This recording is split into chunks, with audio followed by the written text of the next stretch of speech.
Go. Hi everybody and welcome to Movie Reviews here on Culture Crusaders. My name is Romero. My name is Gabriel. And every Wednesday on our YouTube channel, we watch movies and then talk about them. Yeah. This YouTube channel. Yeah. Not like a separate YouTube channel. I said our YouTube channel, this one. This one. This is ours. Oh, okay. Yeah. We review some movies and break them down for you and let you know what we thought of them because our opinions are the best ones on the internet. So on the market. The only ones you should be listening to is us. Chill. Alright. Chill. So we got two movies. Yeah. Two big releases. Yeah. First one we're going to cover is Straight Outta Compton. Straight Outta Compton, starring O'Shea Jackson Jr.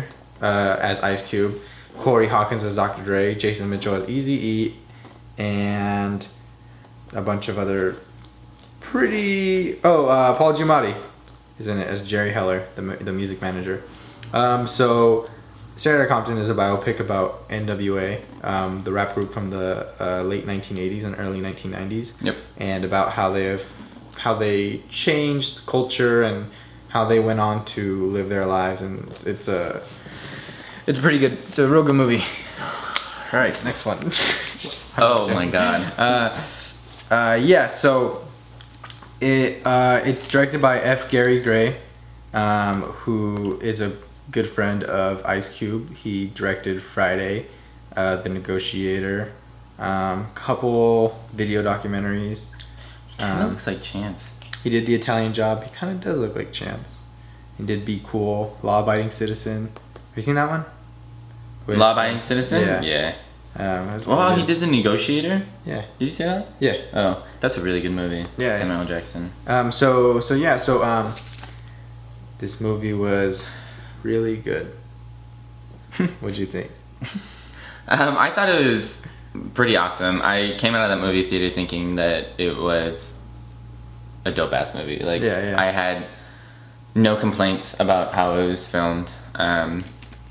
I mean, granted, the interest of both Dr. Dre and Ice Cube were heavily prevalent in the film. In retrospect, obviously, because I wasn't there when I wasn't there while they were filming it. But like from what people have been saying, like journalists have been saying about the involvement of Ice Cube and Dr. Dre, I feel like they were on set every day. Yeah, that they had an active role in how the story was told. And so I think one of the huge questions that's constantly being brought up is how much did they change, and how much was in their favor. But even at that point, I still feel like the movie did a fair job. Granted, we're only seeing what like the end product was for theaters. Like there might be more film that we just there was. The director said in an interview that the first cut was like what, 4 hours or 3 hours? Over 3 hours. Over 3 hours. So there's obviously stuff that we haven't seen. So I hope that they release the director's cut. Yeah, because I think and it would change my perspective on the film a little bit, but not in a bad way or anything. Yeah. I mean, just more insight. Yeah, just more insight in the construction of the group and the dynamics between each character, because I feel like they focused on that, but it was hard for them to focus on the dynamics between each character and how the outside world was changing their dynamics. Yeah. That's exactly what I was gonna say. That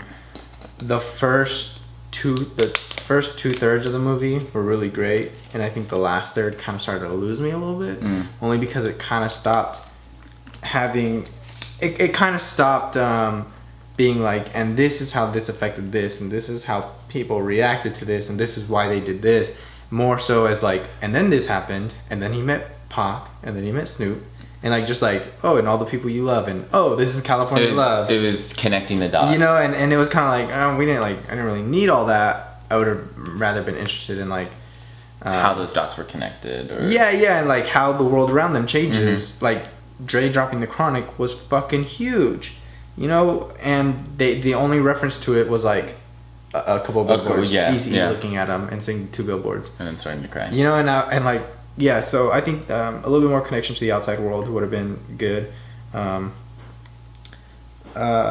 But like I said, I think that might have been answered in the extended or the director's cut. True. I mean, we don't know, but this is what they're giving us, so we have to use that. Yeah. I just have my hopes for the director's cut if they ever release it. I don't know if they will. So yeah, I really liked it.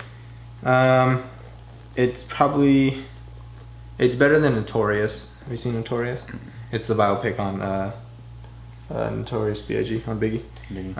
Better than that one. I say go see it. Definitely right now. Definitely go see it. I think it's just a huge. If you're really into like pop culture and you're into.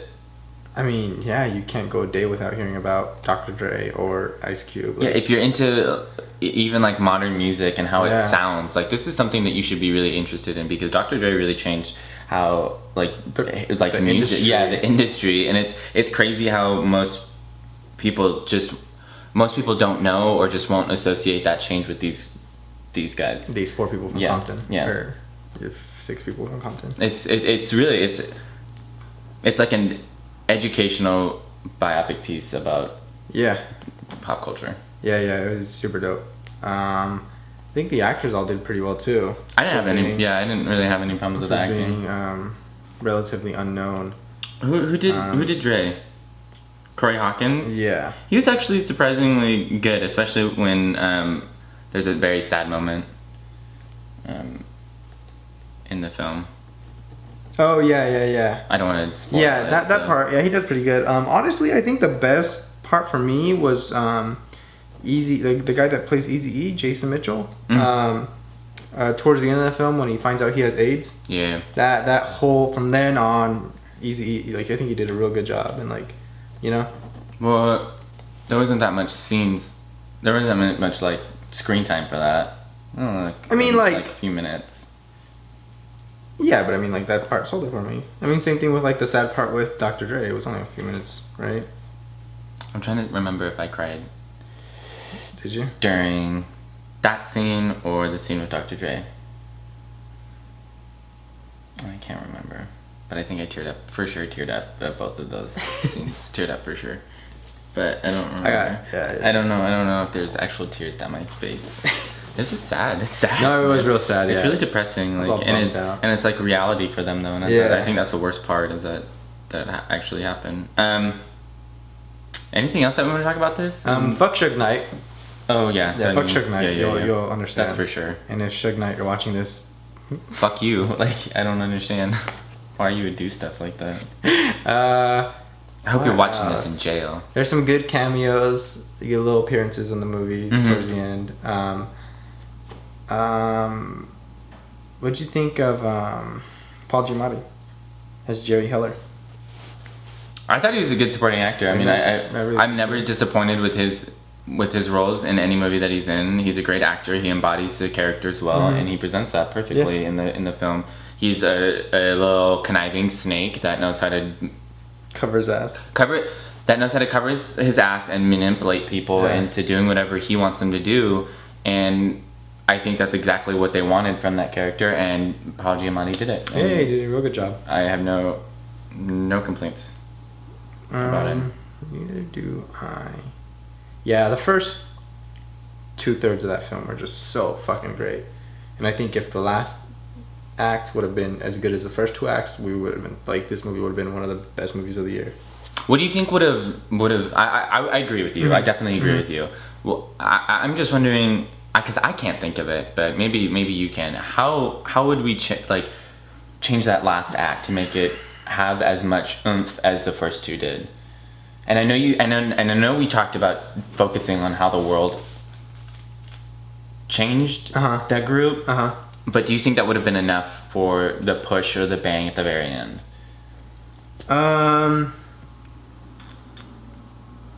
Or do you think it was just too many characters to focus on that really divided the piece up? Because they had to focus on Eazy-E, and then they had to focus on Dre, Suge Knight, that relationship, and then Ice Cube, DJ Yella. Yeah, DJ Yella, like all of that. MC Ren. Like all of those people. I mean, like that's a lot of people to focus on. I'm trying to think. And not take away from their significance in the industry. I mean, like, that's a very intricate formula. Yeah, no, definitely. Like I'm just thinking about it, and it's hard for me to even. Maybe it just can't be done in under 3 hours. I think that's the only solution. Like, I definitely agree with you in saying like the last quarter is a little drawn out. Like, down. Yeah. But I think the only constraint or the only thing that I would change would be the time factor.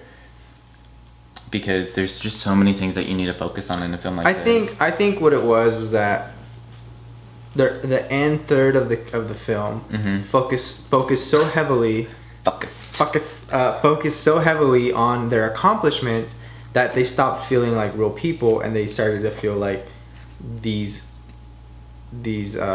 celebrities that we know. You know, I think the reason the first 2 parts of the film were so good is we got to know these characters and what they had been through and how they felt, and like we know what Dr. Dre did. So when you just show us 30 minutes of what they do, we're like, oh, that's cool. But like, you know, like it doesn't have the effect the first, like. Which is interesting because it kind of parallels the beginnings of like artists in the sense like.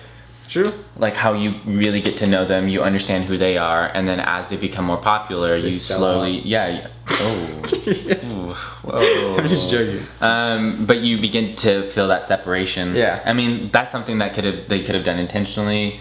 Do I know? No. Will I ever know? No. Yeah. But if they did, then fucking great job for paralleling because like the two. When Ice Cube comes in and they record "Fuck the Police," that was like, oh, like you saw before that, and then you saw during, and then you saw after, and it really made it real powerful. And then for them to just be like, oh yeah, then he made The Chronic. Oh, then Ice Cube wrote Friday. Oh yeah, and then I'm really just like I agree. Like, because I think they really sold short how Ice Cube saw his opportunity to make an impact and was like, I want to start acting, I want to start writing, I want to start, you know, and like literally the only thing that they mentioned of Friday was. You got knocked the fuck out. Like you see him typing. That's it. And his wife's like, how's Friday going? He's like, good. I'm almost done. Yeah, shit's funny. And then they're like, oh my god, look at this, and they don't ever talk about it again. But yeah, so other than that, it was fucking dope. It was still a great movie. Really fucking creepy. It was real eerie how O'Shea Jackson Jr. looked exactly like his dad. Dude, yes. Like, it was insane. All he needed was a little dude, I think it's 3. Yeah, something like that. Yeah, some face thing. Yeah, I don't know. Are those like real moles? Yeah, I think so. Or like I'm pretty sure they're like tattoos. No, I don't think they're. There's like one of them like a black gem in his face. A stud. I don't know. Ice Cube could do that shit. Yeah, so it was dope. It made it feel more real. But definitely when you can have characters that like resemble the. Yeah, and his acting wasn't bad. I mean, no, like, it really wasn't the greatest thing, but like it didn't take away from the film in any way. No, and yeah, it definitely didn't take away. I honestly felt like I was watching Ice Cube perform. Because I mean, Ice Cube's not a good I was actor. so hyped that whole movie. It was so sick. Are we done with that one? Yeah, I think so. Go watch it. Definitely go watch it. Put money into it. It's a great film. Yeah, it already made quite a bit of money, so that's good. Doubled what they thought it was gonna make. 50 million or something like that. It's almost 60, I think. I think last time I checked it was like 56.1 million. That's sick. That's awesome. All right, next movie is The Man from U.N.C.L.E., which is actually a reboot from an old show, an old 60s show or something like that. And this is about a covert operation, your basic spy movie. You have spies, and then you have the villain who want to blow up the world, and the spies. Well, the only twist is that this is during the middle of the Cold War, and you have an American spy being forced to work with a Russian spy. So yeah. that's the uniqueness, the original. I mean, as original because they're rebooting it, but like that's the twist of the film, and that's pretty much the basis of it. I mean, it's starring Henry Cavill, which is the U.S. spy, the U.S. CIA agent, and he is also in Man of Steel and other things, I think. Right? He was Jesus, I just saw a movie with him in it. Army Hammer, who is a Russian spy, and he's been in quite a few things. J. Edgar is the one that I know, and then Hugh Grant was in it, which was surprising. Like, I didn't expect Hugh Grant to be in it. Who else? That was. I didn't really know anybody else. Yeah, the cast wasn't. I mean, I think it was really those two. They're the. Yeah, those are the two leads. It was directed by Guy Ritchie and written by a whole bunch of other people, including Guy Ritchie in the screenplay. What Guy Ritchie has done? What? Sherlock Holmes. Okay. And he did Snatch, and this movie called Revolver and Rock and Rolla. Snatch is Lock, Stock, and Two Smoking Barrels. Have you seen those? No. Snatch and Lock, Stock, and Two Smoking Barrels are great films. Snatch is starring Brad Pitt. It's about this. Let me see the picture. It's about like this European group of friends that like. It's real fucking good. I think And then so is Lock, Stock, and Two Smoking Barrels. Those movies are two of my favorites. This director's just fucking amazing. Guy Ritchie. Yeah, he's real good. The movie, what'd you think? I didn't think that it was anything special. I thought it was very entertaining to watch. It was real fun. Yeah, it was a fun film to take your family out to. I'm not gonna overly critique it just because I don't think that was their intent in any way. I mean, I think this is a movie to entertain people. Granted, every movie is to entertain, but here's the thing. I would say I'm disappointed because I think Guy Ritchie is a great director, and I don't think he did as well as he could with this film. Like I said, Snatch and Lock, Stock, and Two Smoking Barrels are two of my favorite films. They're so fucking good. I mean, even if you compare this film to Sherlock Holmes and the second Game of Shadows, they're nowhere near compared. What do you mean? I mean, I'm sorry. The Man from U.N.C.L.E. is nowhere near compared to even those two movies. Yeah, Sherlock Holmes. You know, like I think. Well, the second one wasn't. I didn't really like the second one. Oh, I thought it was on the same page as the first one. Really? I mean, I think they're very similar in style and. Did they only make 2 or did they make 3? I thought they only made 2. I think they were talking about making a 3rd one. Yeah. But this movie doesn't compare to those. I think those movies are well done, and this one's just meh. But I don't think that there was much to play with, to be. Yeah.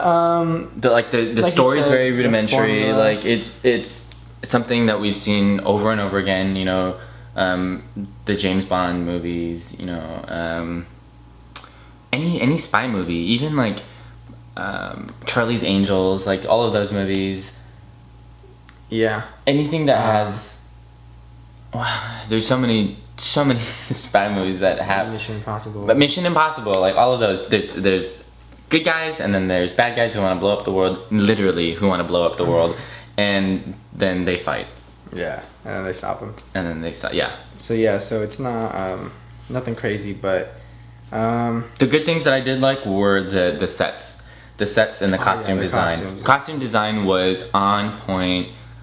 Awesome. There are some movies that you're like, oh, this is clearly set in the 60s because it's super cliche 60s. And there are some movies where like, oh, this is in the 60s. This looks like we're really watching like people how they dress. Like it wasn't like super over the top, but it was totally unique. It was real cool to see.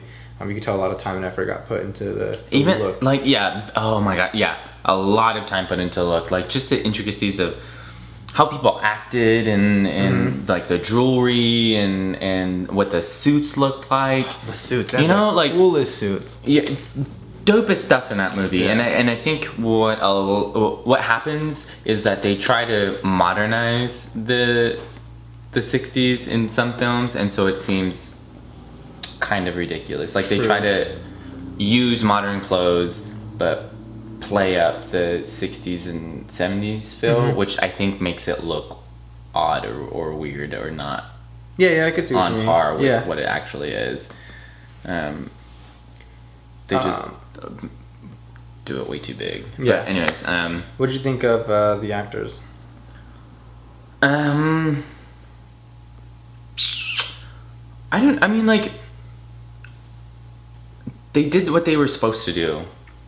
I mean, I'm not gonna compare it to, you know, Straight Outta Compton, you know, where, you know, like those two are in completely different genres and levels of movie, and True. topic and everything like that. I think they were captivating. They were suave. They portrayed the characters well, and I think they did their job as actors in creating and including me in the story. I think that's the thing. The best way to describe this film is that it didn't do anything bad, but it didn't do anything great either. Yeah, it's just like a flat line. Yeah, like a pretty good, entertaining, well-rounded movie. Yeah, entertaining. This is a movie you can take your kids to. There's probably gonna be sequels. Right? Oh, maybe it's a little. Left it a little open-ended. Oh yeah. Right. Yeah. Yeah. So I think there are gonna be more movies. Definitely at least a second one. Yeah. Well, I don't know, how well did it do at box office? I'm not too sure. I mean, it didn't do the best because of Straight Outta Compton, but I don't think it did terrible.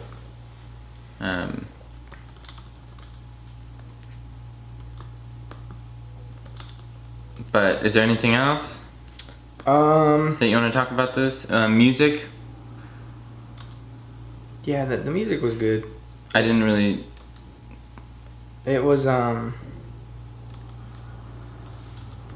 just, it fit, you know, like I said, it didn't seem super, like what 60s song could they have played that would have been fucking like, oh my god, they're in the 60s, I get it, you know?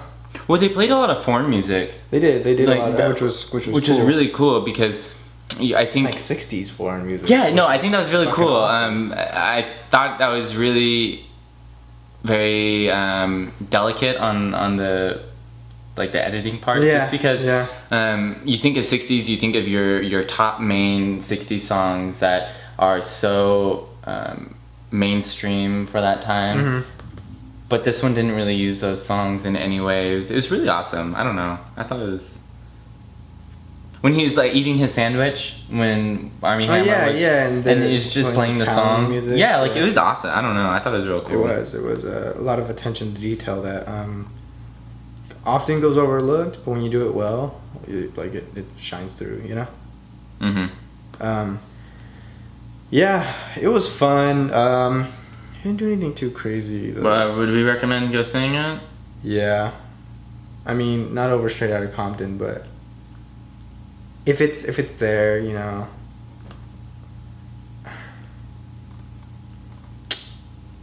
If you're a Guy Ritchie fan, I would say it's not his best movie, but it's not terrible. I don't know. I mean, oh my gosh! I hope this isn't real. What? N.W.A wasn't high enough. Stateside. That movie cost $84 million. Jesus. $84 million, and it's only made 17.2. 17.2. Oof.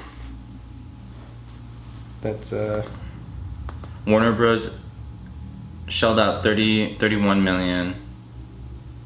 Oh wait. What? Yeah. Ugh. Oh. Do you know what the budget was for Straight Outta Compton? I have it right here. 29 million. And it made 56 million. And this one's made 17 million. It's 84. 84 million. That's a lot. I'm trying to think of what they. I feel like they really did film it in Italy. They might have. That's how much it cost. All right. Well, that's pretty much it. I think that's pretty. Yeah, I think that's it. Go watch it. Yeah. Yeah. Oh, I mean, like you can. I think this is a movie that you can definitely wait on. But if you have no other options, or if you want to see like a very entertaining movie, like on a date or something. Oh yeah, that'd be a good date. That'd be a great date movie. Yeah. So go watch it if you're going on a date. Other than that, we're finished for movie reviews. We'll be back on Friday for movie trailers. We split up the days just because there was a lot to talk about on Monday's episode. So come back on Friday and we'll be talking about all the latest trailers. We actually have this dope one that just came out not too long ago. Yeah. Insane. Can't wait to talk to you about it. If you agreed with anything that we said, then push the thumbs up button. If you wanted to comment or disagree with anything with what we said, we welcome it, and anyone disagrees with anything I said. Okay, well, leave the comments down below and subscribe if you want to be notified when we upload some more videos. So, yeah, I think we're done. I'm done with my spiel. So, yeah. All right. See you Friday.